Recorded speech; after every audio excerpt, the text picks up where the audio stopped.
And welcome to the LV Home Experts Radio Show. This is where we talk about real estate and financing every Wednesday at 5 p.m. Pacific Standard Time. Today is August 4th, 2021. Another podcast. So today, we got a lot of things that we are going to be talking about. And I want to introduce you to the gurus of all gurus when it comes to real estate financing. If you have a credit score at 640, this is the guy to meet, the one and only, right? 640, Dan French. What's going on, Dan? Oh man, I was talking about this. I got my license plate, said 640 plus. Call me. Call now. I'll app you in 20 minutes. But most importantly, I would like to introduce you to my right-hand man, operations manager, Joey with the CKG Group. What's up, Joey? What's up, chakits? How's everything going? It's great. Good? Always good. How was your new home? You just closed on your home, right? Yeah, we closed last month, actually. We did a lease back. Well, they allowed us to stay for free, which is amazing. But yeah, we just moved over the past 2 days, pulled 2 14-hour moving shifts, and oh wow, we are unpacked and settled. So how did you do that transition? I mean, walk us through, like, you know, a normal, you know, seller that somebody wants to sell a home, right? They want to upgrade to a bigger, better home because they want to take that equity. But one of the challenges, right, as a seller, right, and sellers talk about this all the time, like, how do I move from one home to another, especially in today's market? And obviously you're a prime example of that. Let's talk about that. Like, how did you go through that whole process? Yeah, so we were actually in a really good position because the area that we live in is very desirable. It's in Inspirada. Yeah. And this market's just fantastic right now, right? So we kind of had the upper hand, which most sellers do at this point. Yeah. So we just had a really great qualified buyer. I felt really, really good about them. I explained the situation to them that, we were waiting for our house to be completed, and that we were going to need some sort of grace period so we can kind of slowly move our things over and get settled. So they were kind enough to grant us that. So they, instead of doing a lease back, they just let us stay there for free. Oh, nice. So what was the asking price for your home? Asking price was $525. Okay. Yep. We got $545. Oh, wow. Yeah. And you got to stay in the property. Yeah, for about a month and a half. Oh, free. nice. Yeah. Ooh, It that's was pretty great. cool. Yeah. I mean, super lucky. I mean, the buyers couldn't have been more fantastic. So it all worked out really, really well. So if you are a buyer in today's market, this is a prime example. If you are willing to work with a seller in that situation, right, you can literally get the home that you're bidding on. Absolutely. Because we had other fantastic buyers as well. Yeah. But they wanted to charge us for the lease back, and they wanted to charge us more than what I was already paying for my mortgage. So, at the end of the day, I felt bad not going with them because they were all great people, but this offer was obviously more attractive. So it almost sounds like in today's market, it's not always about the price. The price is a big compensating factor, but it's also about listening to the seller, what their wants and their needs are. And it sounds like you have to really focus on that and use that as a part of your negotiating strategy as a buyer, correct? Absolutely. So when we're submitting offers, I always tell the team, I say, look, instead of just submitting your highest and best and just trying to throw an arbitrary number out there above appraised value, let's get to the root of the issue. Why are the sellers moving? What's important to them? Do they need more flexibility? So, when you start tackling these things like that, other than just price, it just puts yourself, in a better position when you're getting your offer accepted. So I walked into the office earlier today and these guys were clowning around with the 640 credit score. So what is all this about, Dan? Oh, I mean, that's just, I want somebody that's going to be 640 or higher because my life becomes a lot easier. Well, at least you are speaking the truth. I mean, can you even get finance at 640 at this point? Yeah, I mean, that's the starting point. I mean, I say 620, but 640 is even sweeter. Can somebody get finance in the fives? Yes, but there's other. Not with you. Well, no, I mean, anybody really. You could broker a deal, Okay. and there's certain minimum credit scores, but people always think it's just, well, I'm going to put 3.5% down, or sometimes you got to lower the amount of home you can buy because your debt ratio is too high for that program. The more risk, the more layers they're going to come at you and say, hey, you're going to have to meet these other requirements. It's not going to just be, well, we'll allow you to go to 580. Yeah. It's tough, you know. And brokering the deal from a lender standpoint, you probably don't get paid as much. The files is a lot harder. And I'm going to say it's probably not even worth your time. Correct? I put that in, I put brokering, and this is probably not a great analogy, but you know, hard money, right? Yeah. It's like people that can't get something. They had a significant credit impact. Like, let's say they had a bankruptcy, a foreclosure. Let's say they just have terrible credit, whatever it is. That's like the middle ground. Yeah. It's like you're not really where the sweet spot is where to get a loan, but you're not that far down either where you have to go through hard money. But banks know this. They know that you're brokering a deal, so the rates are not as good. Yeah. The process is terrible, right? It takes a lot longer. A lot of times you got to put more money down and there's more layers. So is it the most ideal? No. Now, buyers need to understand this. If you have to get your deal brokered, it's going to be a lot harder. And you have to understand that that lender is putting all the time, work, right, to the deal. You better make sure you stick with that lender, right? Because these lenders don't get paid until the deal is done. And I'm sure you came across, and well, this is true actually, where builders could not get the deal done, right? And you have some guy like Dan that's very creative on the financing, was able to get the deal done, but I think you got burnt a couple times, didn't you? Yeah. And basically, you did all the work. They went back, Yeah. found out what you did Yeah. creatively, and you pieced this deal together, and they said, thank you. That's messed up, dude. You got to realize everybody's in it for them. Yeah. That's just the bottom line. Yeah. You know, it's like the first thing they think about is rate. There's other things besides rate. I mean, you want to close a deal, but you're right. I mean, I figured out how to get it done. What does that do? It reserves the lot. Mm-hmm. I got people that are like, hey, send me an approval letter, and I get a way to get them approved to get the approval letter just to get the deal accepted. Right? Yeah. I say, hey, this is where we're going to go. And then at the end of the day, they're going to think about what's the best for them. You know, and so it's a hard pill to swallow. Yeah. You know? And the reason why I'm bringing this up, this also, right, happens to agents like ourselves too as well. I literally had a call where a buyer wanted to work with me, but I caught wind that that buyer was already working with another agent, right? And didn't really give that agent a full shot. I'm like, dude, don't even waste your time with me. First of all, that already just shows where you stand as a buyer, that you're willing to burn your agent. First, you got to go use that agent until the point where you're like, you know what, this is not working out. Then I understand. Let's work together. Yeah. Versus jumping from one agent to another. Because, look, guys, you guys got to understand that as a licensed real estate agent, we have access to the MLS, which is the multiple listing service, right? Which a lot of times all real estate agents will become a member of the National Association of Realtors. So we have access to all the properties. But on the flip coin, there are other agents that are more aggressive. They are very good at what they do. And that's what you really have to focus on, right? But the story that I'm trying to explain here is that, you know, this person called me. They were working with another realtor, but they were just jumping ship because they couldn't find what they were looking for. Yeah. After having a conversation of what that buyer was looking for, it's unrealistic. They're bought out of the market. So at the end of the day, it's like, hey, you know what? You're setting the tone. If you're willing to jump ship on somebody else, you're willing to jump ship on me. And that's not the kind of buyers that we want to work with. We want to work with buyers that trust us, trust the process, right? And allow us to represent them the right way, the correct way, and also educate you guys as well through the process. That's the main important thing, okay?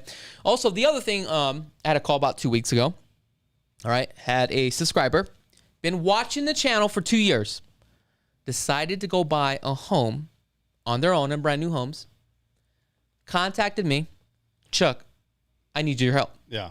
Can you help me out of this situation? No, I can't. Right?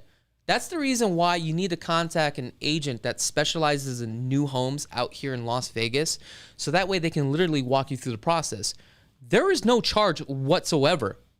The fee is free $99, right? Yeah. Free And it's, 99. yeah, free $99. And it's actually worth it, right? So, look, at the end of the day, if you're going to go out there and buy a home, especially a brand new home, contact an agent that really specializes in new homes. This is so important. And I probably get like 3 to 4 calls a year. Now, could I actually help them? Yes, I could. But then once I tell you what my consultation fees are, it's not even worth it when I could already got paid, right, through the builder.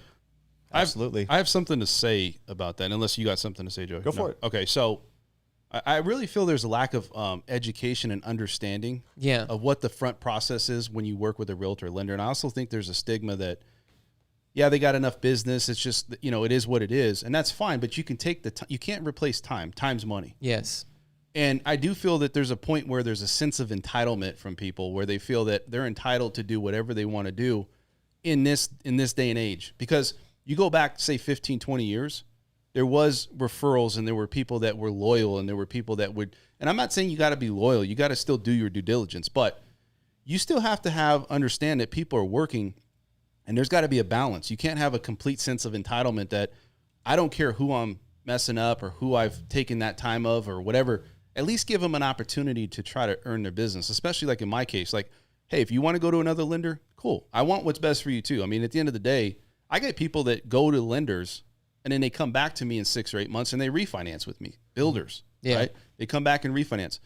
The point is, though, is at least give them an opportunity and respect the time. And I think that's what it is, because I think a lot of people today have a sense of entitlement. Yeah. They just want to jump around. And like you said, at the end of the day, you're in it for yourself. You want to get the best deal, the best opportunity. Sure. But I feel most people, when they do that and they start jumping around, they always end up in a worse off position, all the time. Because they always land with somebody who's less experienced. Yeah. They have a problem with their contract, problem with the new home build, and because you're out there looking for yourself, trying to get the best deal, but you're skipping over. Like, how many years have you been in the business? Since about 15 years? No, 16? about 10 years. Okay, so I got licensed back 2004, 2005. All those years of experience. Yeah. You can't put a price tag on that. No. There's so many, and every deal that I do, you're always learning. I'm always learning. Well, but look, don't you constantly evolving. Don't you think the internet's taken that away from you a little bit, where it's not about time and how long you've been doing it. Yeah. Now it's like I can sit behind a phone and just dictate what I'm going to do, and then I don't have to go 2 feet in being with you or being represented by you, because it's a lot easier to get a loan. It's a lot easier to get into a house. Things have just gotten a lot easier. My point is experience in different situations and, sure. how to handle them. But anybody can go online and obviously buy a house, but preliminary stages is all I'm saying. Exactly. Once you've established it, usually it's not a big issue. I think it's just maybe that first meeting or two. You know what I mean? And then usually once you get past that, you're fine typically, right? I mean, you don't have an issue. I just think that there's a lot of people that they don't want to feel obligated. You know what I mean? And they have that entitlement. And I think that's what I'm kind of. Now, most of our clients are not like that. I would just say only probably like 5%, because the people that do call us, they already trust us. They trust the process. But every once in a while, we'll get the calls where you can just tell they want what they want and they're willing to do whatever it takes to get what they want. And those are the kind of people that we just don't like to work with. Go work with somebody else. Yes, I'm actually telling you that. We don't want to work with you. Some personalities don't fit. Exactly. Yeah. That's fine. Yeah, we've been in situations like that. Oh, 100%. And there's nothing wrong with that. Yeah. No. Sometimes you just don't jive with personalities. What people's wants or demands are. Okay. Sometimes you can't find it in the market, and sometimes you can't provide it, and that's okay. Yeah. Now I want to talk about what's going on with the local news here. What's going on around the world? What's up? Talk to me, guys. I know. So the MGM sold their land underneath the MGM, and also the same owners.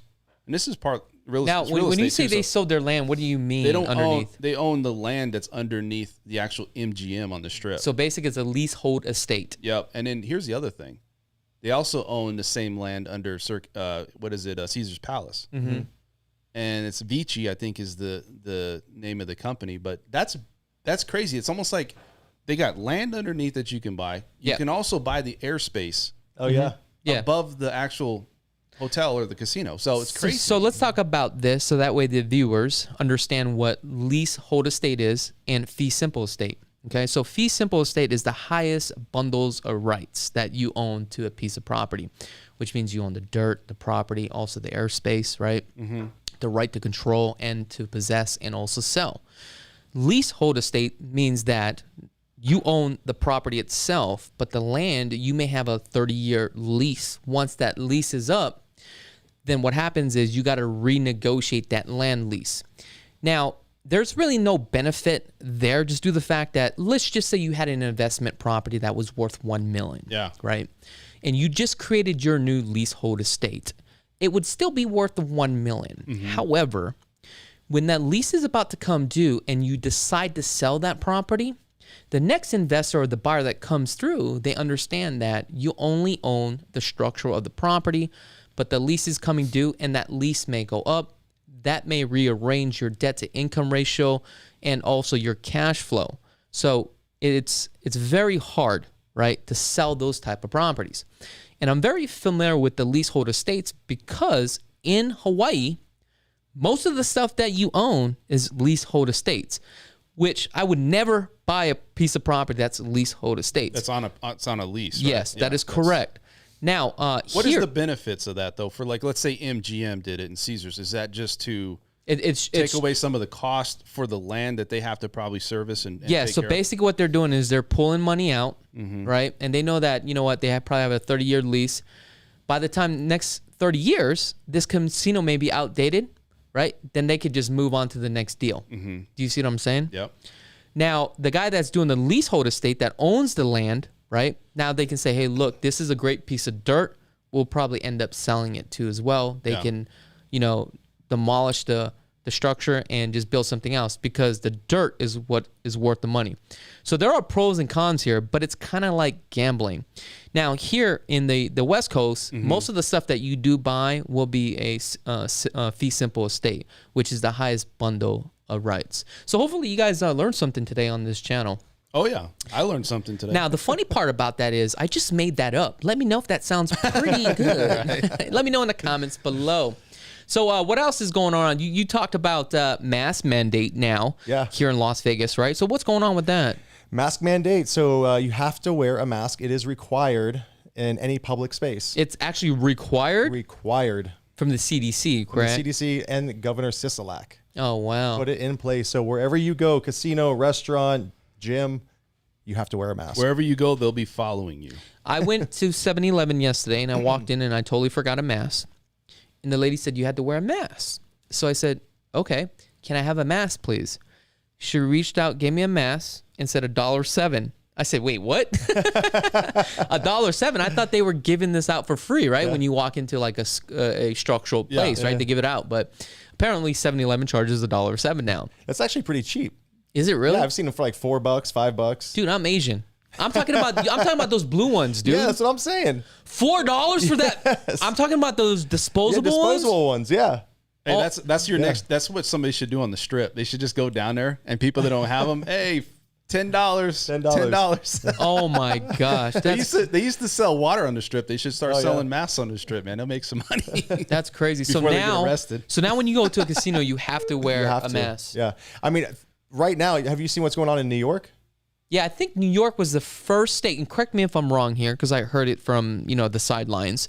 I think you have to have some sort of card, like a passport, correct? Yep. Yeah, they call it like key to the city.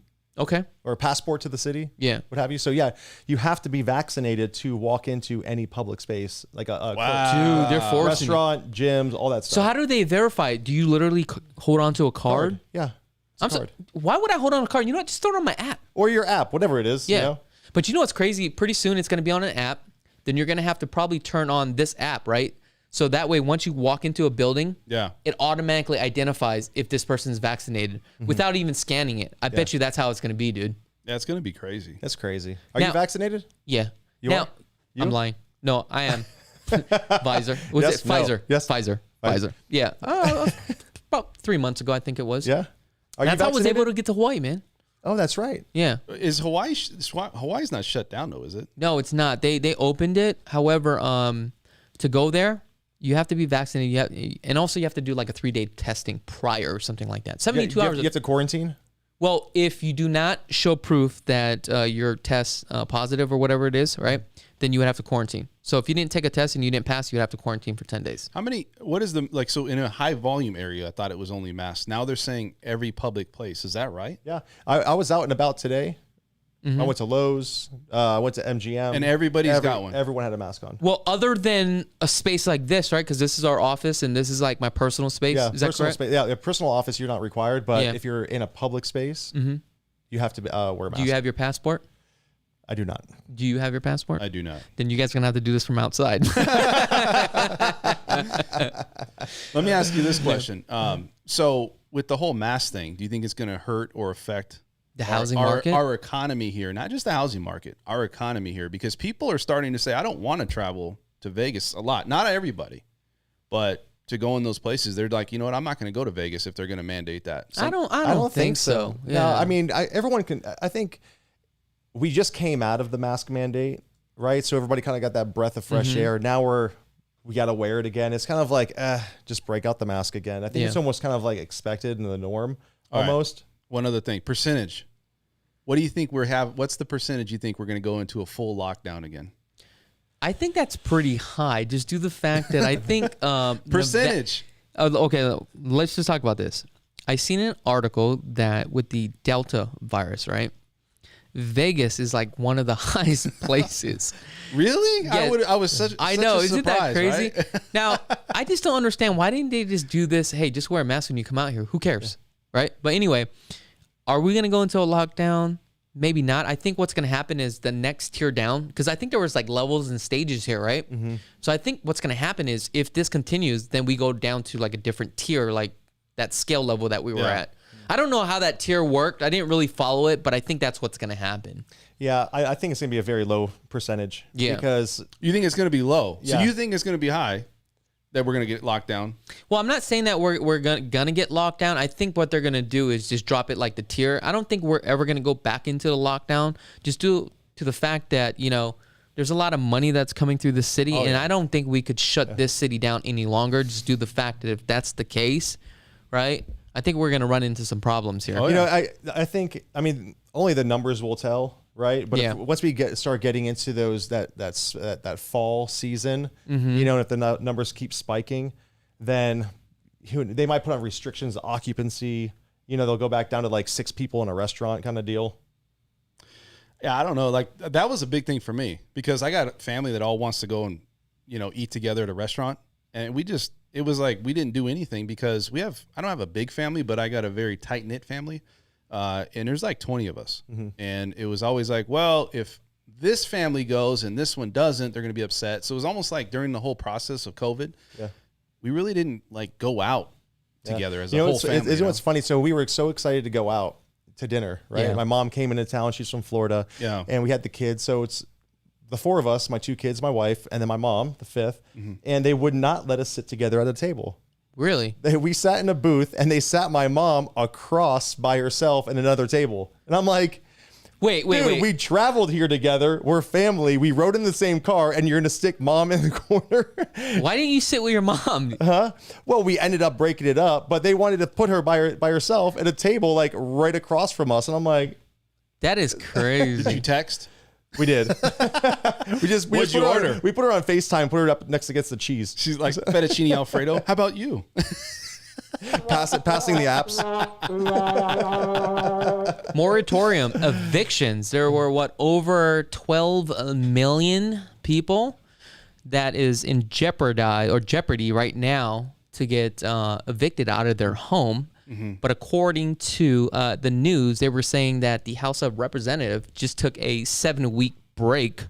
So now, what is your thoughts on that, guys? You think these people are going to get evicted? I don't think so. I mean, I heard it was extended to October 3rd. No, but the House of Representatives, they didn't sign off on it. I mean, it's suggested by the CDC, but the House of Representatives are the ones that actually sign off on it. Congress does. It was July 31st it came across, right? I thought they said it ended. Yeah, It didn't. News came out yesterday, though, that stated that Biden imposed to have it go now to October. But it hasn't signed off on it. That's the thing. So the problem is this. So during the process of them signing off, can you still technically evict somebody if it's still... Well, I mean, you can do the filing, right? You just can't enforce it. Yeah. I mean, you know what? I don't know. I think they're just going to... I think 2022 is where it's probably going to keep going down, where you're going to see us next year at this time be like, well, they extended again. Well, you know, it's crazy. I have a client who has multiple rental properties, and we've been going through this process since I think May. Yeah. Since May, and he's been serving because what's happening is the tenants aren't paying rent, but they're still working. So they're just taking advantage of the system. So he's like, they're out there working, and I'm getting stuck with all the bills. They can't offset my cash flow. To fly you out to the hold on. Sorry. I'm trying to set this up for the next scene. Go ahead. I'm sorry. So they're taking advantage of the system. They're putting money in their pocket, but they're not paying the landlord, which he's, fronting all the expenses. But here's the thing. I agree, but there's got to be a limit too. Like there was one thing I was watching where they were saying they raised the rents $275, and they're like, well, how do you justify that, right? Like these people are already trying to barely survive. Like I'm not saying everybody. There's some people out there definitely taking advantage of the system, but to increase rent that high, there's got to be a limit, and so there's got to be a cap. And so their response was as well. These people, this is their retirement, and they need to make money, and they need to make more money. And it's kind of like, man, well, what way do you lean? Because I can see it from both sides. Like, well, you got somebody that can't, I don't know if you bump it up 275, but also too on the other side, what if these people use that for rental or for income, for retirement income, and you need that? Mm-hmm. And that's what maybe some of these people are doing with these properties. It's not just homes. Obviously, it's complexes, it's units, 20 unit, 15 unit buildings. I mean, so I don't know. It's hard to watch because let's watch it right now. Let's see what's going on. Both relief for those struggling to pay rent and plenty of concern from landlords that are going to miss out on money. And Fox 5's Kim Passoff is following all of this, and she joins us now live. Kim. So that new CDC eviction ban will run until October 3rd, and it applies in counties with high COVID transmission rates, which is most of the U.S., including Clark County. This is welcome news for people who thought that they were going to be kicked out of their homes, that their days were numbered because they couldn't pay their rent. But for landlords, it is yet another setback. I have been trying to get rental assistance approved for a lot of tenants that have been here, and it's been very difficult. Jason Trende, owner of 2 local motels, says he's lost out on at least $150,000 worth of rent. Some renters not paying a dime since April of 2020. Never before has there been a situation where you're forced as a landlord to provide housing for people with no agreement. It is basically provide free housing and we'll figure it out later. Isn't that messed up? Mm-hmm. I know that place is on Fremont. Yeah. Well, that's probably part of the problem. You know what I'm saying? So let's really analyze this. Okay. So this gentleman, and I really feel bad for his situation. Okay. So he has a place on Fremont, but then also if you take a look at the income level and the type of tenants that he has, right? And I'm sure they probably all lost their job. And I understand that, right? But then you can look at a apartment complex in an A-class neighborhood, right? That people have blue collar jobs or, work from home. They don't have a problem paying for it, right? So it's a case-by-case situation. But they did mention that there were programs out there for landlords, and it seems like he's not getting it. Yeah. But there are other corporations, right, out there that specialize in this income level that actually has filed, and I've seen it on the news, and you guys probably know who it is. I think it was Siegel Suites. Oh, yeah. So I don't want to put him under blast, but hey, it was already on the news. So it is what it is. So I know that he filed, and he was able to get rental assistance.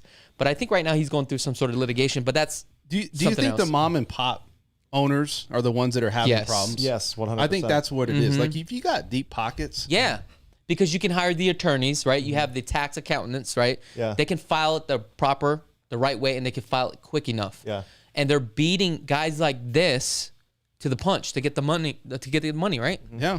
Yeah, and I feel bad for that guy because we don't know what his financial situation is. And either, he's right? got a mortgage on it. He's got a mortgage, right? And then the carrying costs on that property probably aren't cheap. Yeah, right? But I mean, you got to realize too, like That's probably like a $3 million home. I mean, $3 million. How much is your nut on $3 million? Probably like what, 7, 8 grand? You talking about a loan? Yeah, $3 million, 20% down. That's probably about 10 grand. Oh my gosh, with dude. taxes, insurance, maybe something like that. Maintenance, Yeah, everything else that he has with that Maybe property, a little bit utilities. higher, actually. 3 grand. If it's a $3,000 loan, is that what you're saying? No, $3 I mean, million. 3 million. million. 3 million. Excuse me. $3 million loan. Yeah, crazy. Yeah, you know what? Just stick to 640. Yeah, give me 640 or higher. I got my tattoo on now, so that's my new next tattoo I'm gonna get. So anything else going on around Vegas? Anything that's hyped up? No, I mean, not really. I mean, it just seems like the housing market's staying the same, and economics the economy's doing well, even though it's slowly coming back. But I feel like it's just as busy as ever. Yeah. I mean, everywhere you go. Yeah, I have a couple clients that I've taken to KB. Yeah. And we've literally gone all in the Southwest, and we've gone to 3 or 4 different communities. Okay. We've done the registrations. We've done the pre-approvals with their lender to get them involved with the drawing, because at KB they do a lotto. Yeah. And I was actually on the Zoom call. Okay. This past weekend, over 200 people on the Zoom call waiting to get a home. That's crazy. Insane. The crazy thing about it is, I guess there was 2 links that were sent out. So you had about 50 people on one chat with nothing going on. And then the remainder of the people in this other chat where the drawing was. Oh, wow. So and they were calling names. People. Oh, they probably were pissed. Dude, there was another person who jumped on the other link. They're like, wait, stop. Don't draw any more names. There's another whole chat room that people don't know about. Oh my gosh. And the guy was like, I'm sorry, I can't go back. I already called their names. Yeah. I sent the 2 links. It's not my fault that they were on the wrong one. I'm gonna ask you, what extravagant gift do you guys bring to the table when you try to get an offer accepted as a builder? Do you guys come to the table and we're like, dude, we got, like, you're giving TVs to people, like, do you guys just he's over here like, Chuck gives away an 82 inch for Chuck, every. what do you give builders, bro? What I give builders? Nothing. You don't give them nothing to get that offer accepted? We give them buyers. We give them business. My knee's been sore. That's about it. I don't know why. That's what I was waiting for.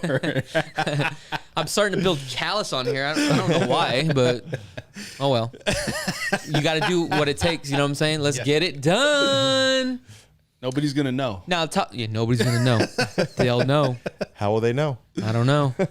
Now, the other thing is, talking about KB Homes, I actually did an orientation today with a superintendent. Cool dude, man. We did a lot of deals together. This guy's on point, by the way. Give a quick shout out to Jason. That's right, at Echo Park and Desert Skies. If he is your superintendent, dude, this dude is really good. Anyway, we were talking, and he mentioned that they were closing, just KB's alone, they were closing about almost 300 properties a month. But they were like so far backed up, right? They couldn't keep up with the demand. So they had to slow it down. And that's the reason why they are now doing the drawings, right? Because they're not releasing everything all at one time. It's 2 or 3 or up to 5.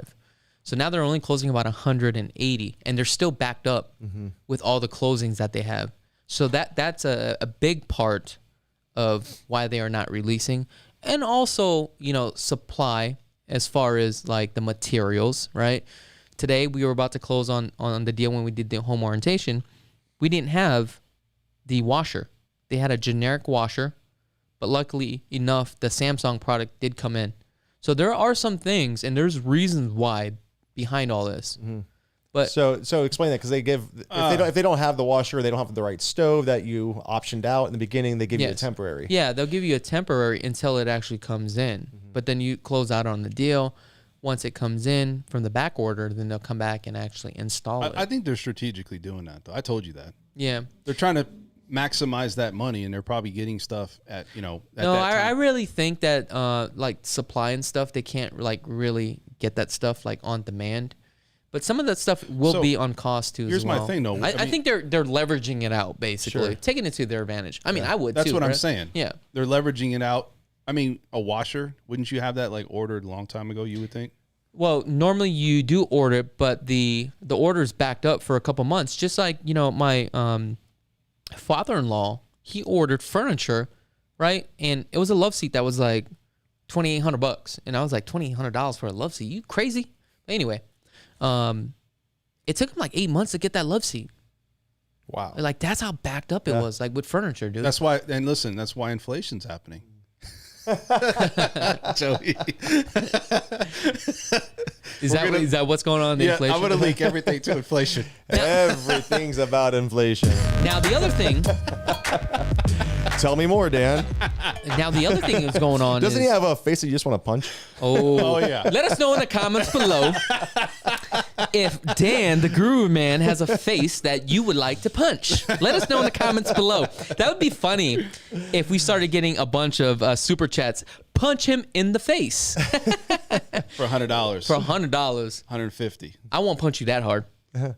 I better. Hey, Open sometimes you gotta- hand or I close better, fist? I better get a premium. Premium? It better be like 350, 400 easy. Yeah. Would you take 400 for a punch in If the I face? was going to take it, It depends where. well, like if it's in the nose, no. No. Not at all. You want to punch me in the my forehead? teeth? No. Yeah, I'll let you punch me in the forehead. But if you want to punch me in the side for for $500? $400? Nah, you know what? Nah. I'm good. I'm good. Not like, for 400. Like right here, off limits. But No. if you want to go here on the side, sure. I'd do it. Okay. 500. Who's got the $400? I just raised it to 5. Also, let's talk about the housing market. And I think this is very important. Okay, I noticed that the team, we went from about 60, maybe 68 escrows. We're down to like 43. And we are closing a lot of escrows every month. So that's a good thing. However, we average about anywhere from 10 to 15 escrows every single month, right? But I feel like that number is starting to dramatically slow down. I feel like the market is slowing down. Now, when I say slowing down, I'm not talking about the average price point for a home. I'm talking about buyers that are coming in and closing out on deals where I want to buy a home, I want to buy a home. It seems like we went through our data, 105 approval letters, right, that we had. We ran our data the other day. 105 approval letters, and a lot of people are just not buying a home.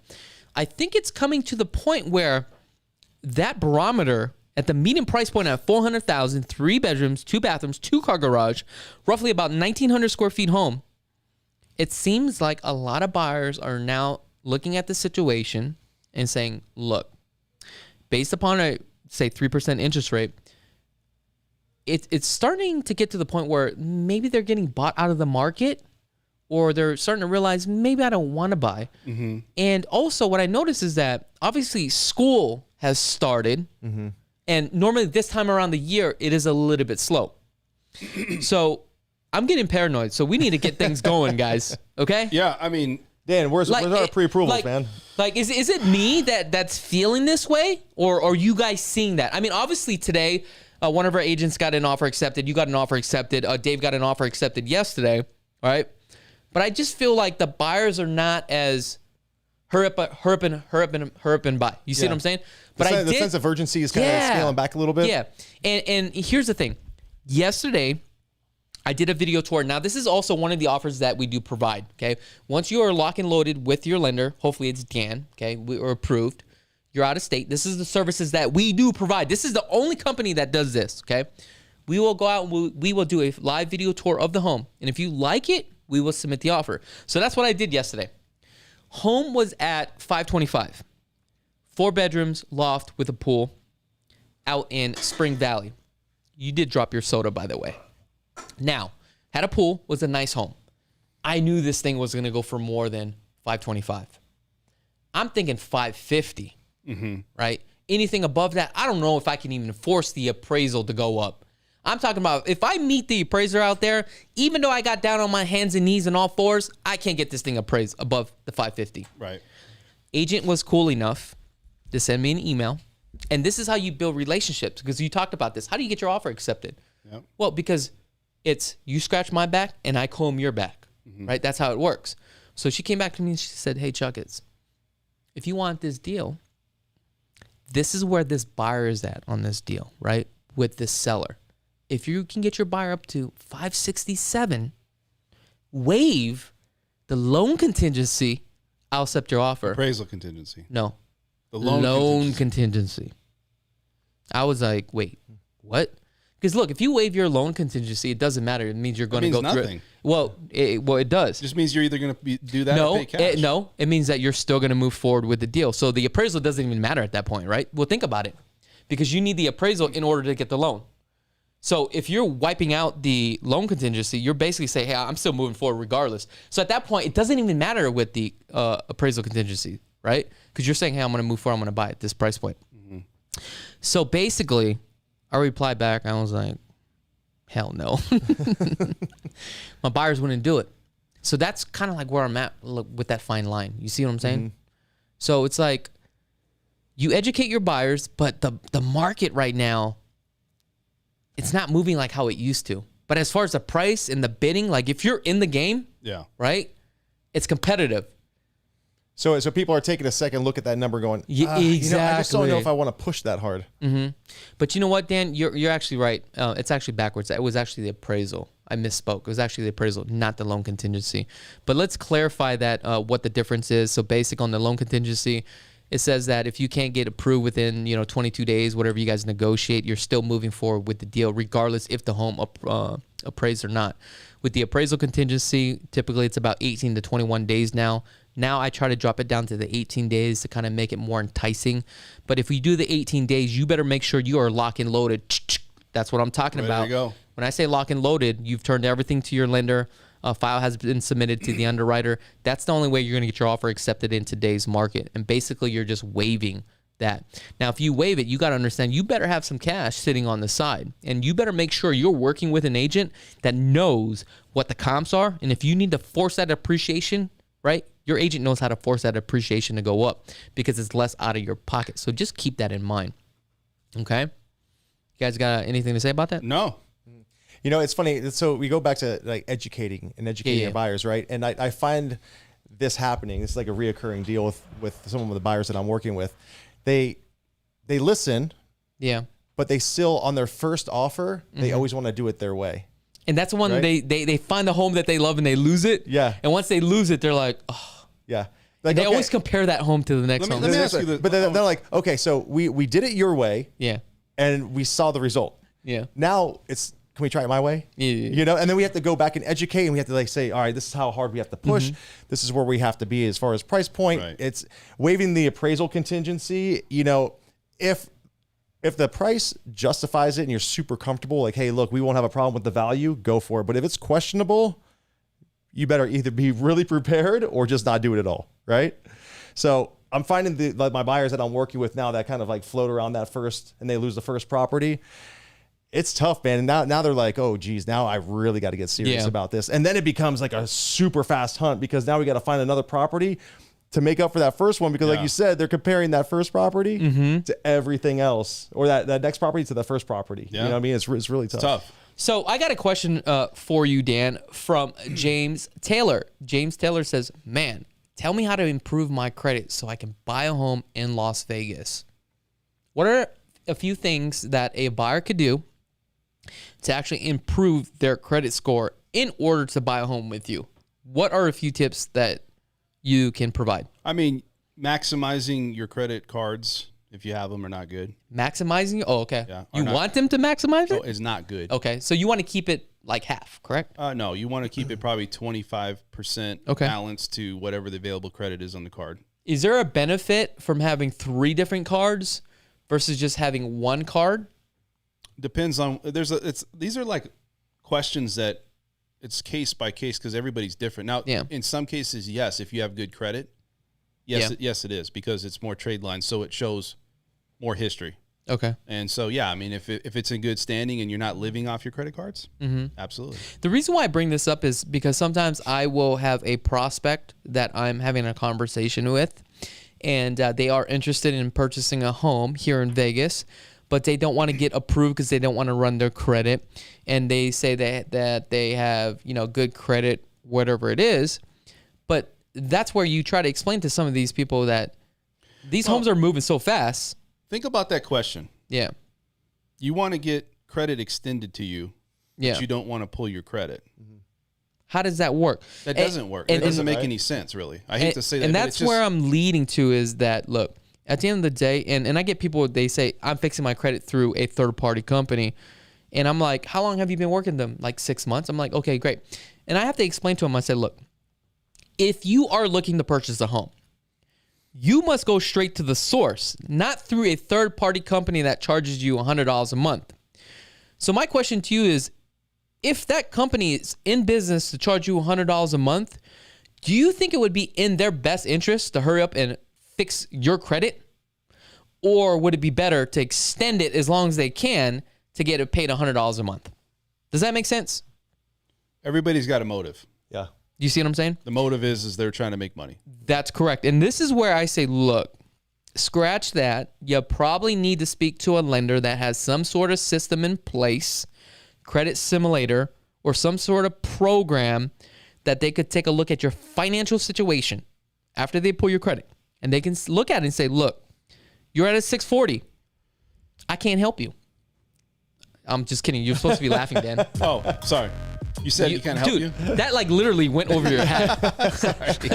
Hey, I'll tell you what though, you and I have had some pretty great success with running simulators and getting people set up for 60 days, 6 months, whatever the timeline is. You really paint that picture pretty well and help them put a plan in place. Yeah, I'm going to say I'm not a credit services person, but I can help with credit because of experience. Exactly. Yeah. I mean, and you have the system in place, and that's what I'm trying to get at, because as a lender, they don't get paid by the hour. So the lender has a system in place where they can punch in the numbers. They can look at your situation and say, look, man, you're at 640. However, I can get you up to 720. Let's just say, I'm just throwing that number out there. If we get you up to 720, your interest rate, right, is going to be a lot lower, which means you'll be approved for more money. If you pay off this credit card, or if you keep this balance at this part, right, based upon your debt to income ratio, this is how much you'll be approved for. Now, based upon what I talked about, this is the timeline. Yeah. So now, as a buyer thinking that I can't buy a home because my credit sucks, there's a light at the end of the tunnel, right? Now we have created a roadmap for you. So basically, it would really come down to you is, look, if you want to make it happen, it's really up to you. I'm showing you the path. Here's the light, right?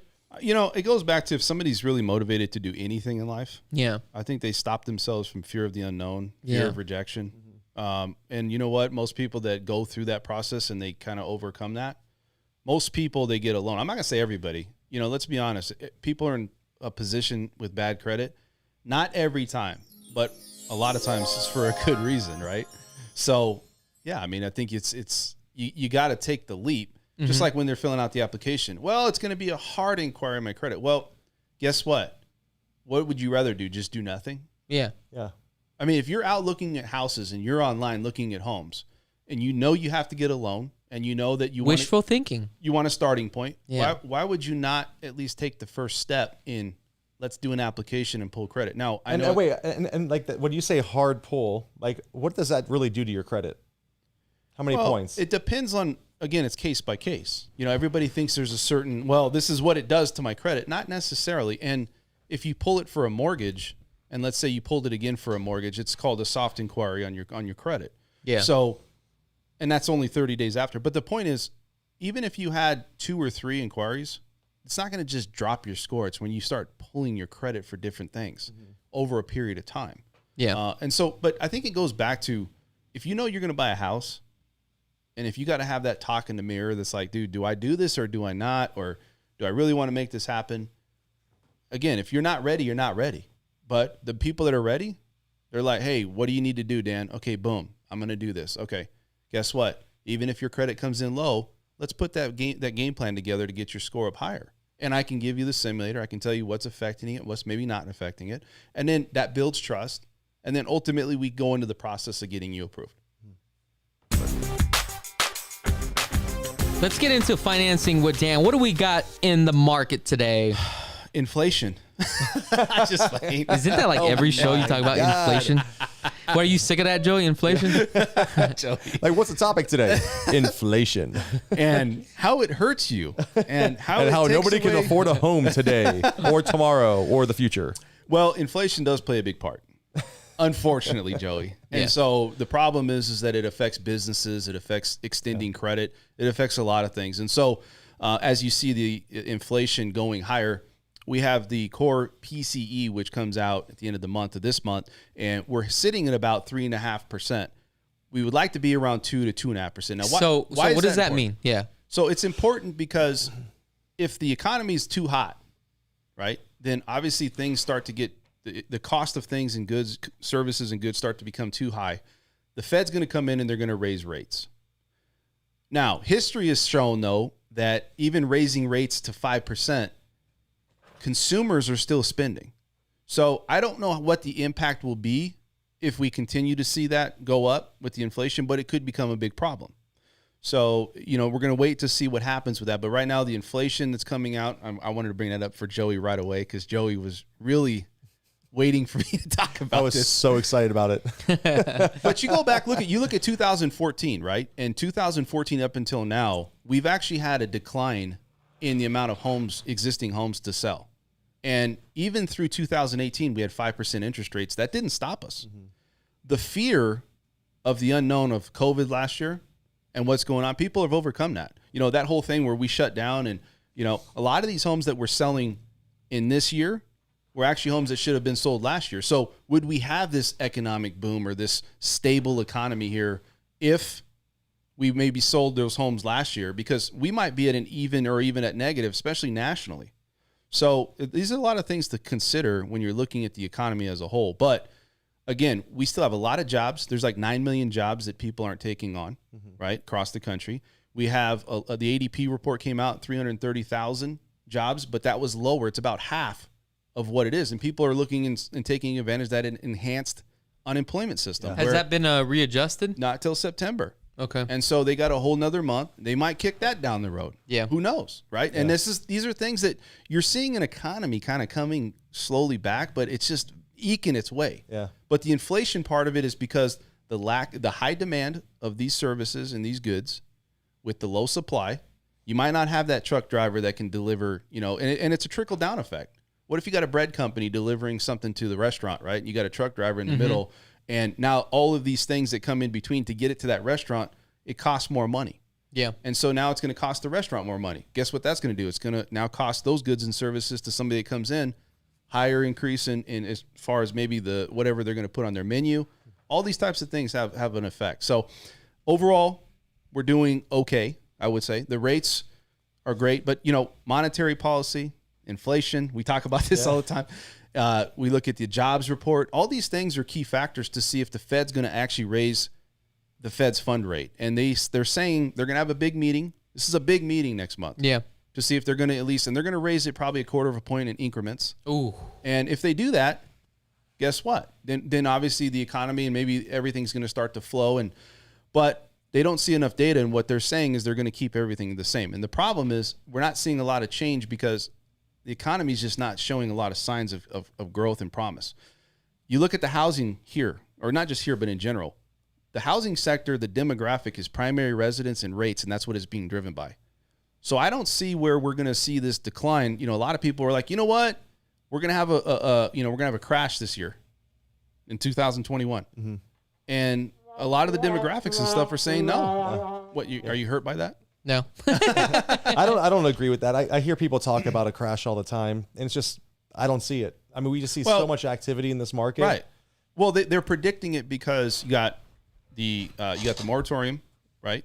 You got people that weren't on forbearance that are on forbearance now.